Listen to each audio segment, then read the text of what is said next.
Teacher talking sports, what it does, what it do, how we living. Every offseason, MLB Network does something called the top 10 players right now, and they do it at each position. So, who they believe are the top 10 players at each position right now. They've done a few positions, but today I thought I would take a look at their top 10 starting pitchers right now.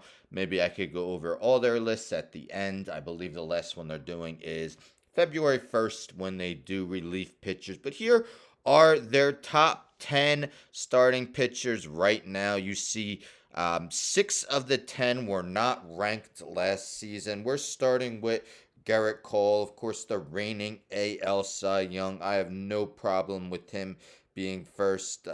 This past season led the league in ERA, innings pitched, and WHIP.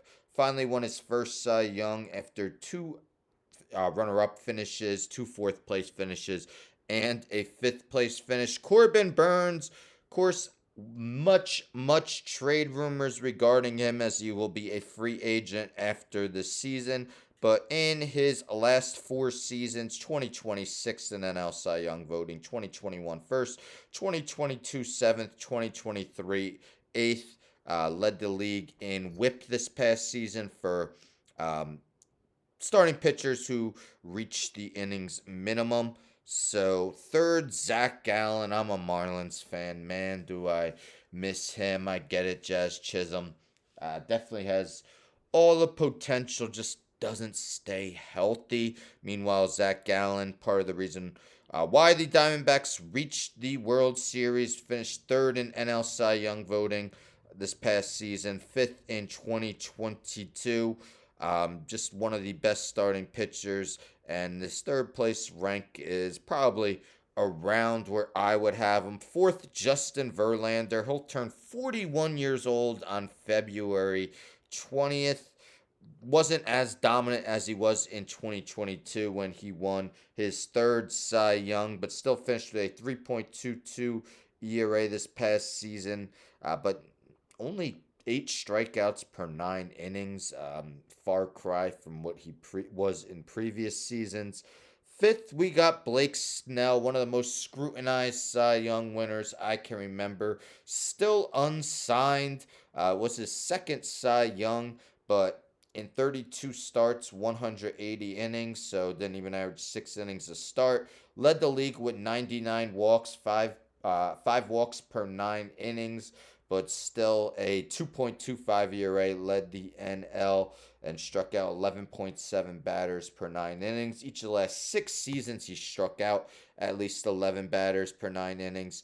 Sixth, we got Zach Wheeler of the Philadelphia Phillies. Finished sixth in the NL Cy Young voting this past season. Won his first Gold Glove for the second time in the past 3 seasons. He struck out at least 200 batters. Had a 1.08 WHIP.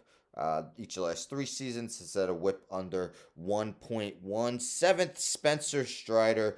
Easily led the league in strikeouts with 281 and 186 and 2/3 innings. That's 13 and a half strikeouts per 9 innings, finishing fourth in NL Cy Young voting.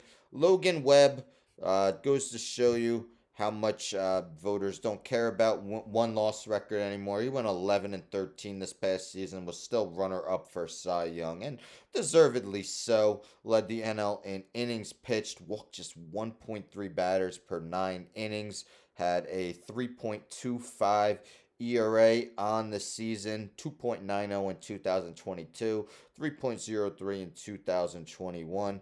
Max Fried only made 14 starts this past season, but a 2.55 ERA over a strikeout per inning.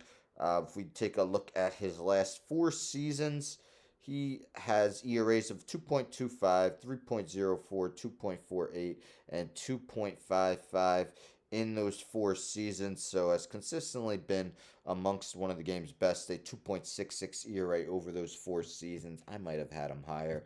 And Sonny Gray rounding out the top 10. Runner up for AL Cy Young this past season. Of course, has signed with the St. Louis Cardinals. Went had a 2.79 ERA in 32 starts, striking out a batter per inning. Um, Only gave up a total of 8 homers in 184 innings. Mighty impressive. So those are MLB Network's top 10 starting pitchers right now. I would say the three that I would consider the biggest snubs for the list: Luis Castillo of the Seattle Mariners, Kevin Gausman of the Toronto Blue Jays, and who is it there? Pablo Lopez of the Minnesota Twins. Uh, a guy like Kyle Bradish, maybe you need to see him do it for another season. Justin Steele as well. Can a guy like Yamamoto of the Dodgers become a top 10 starter for the season?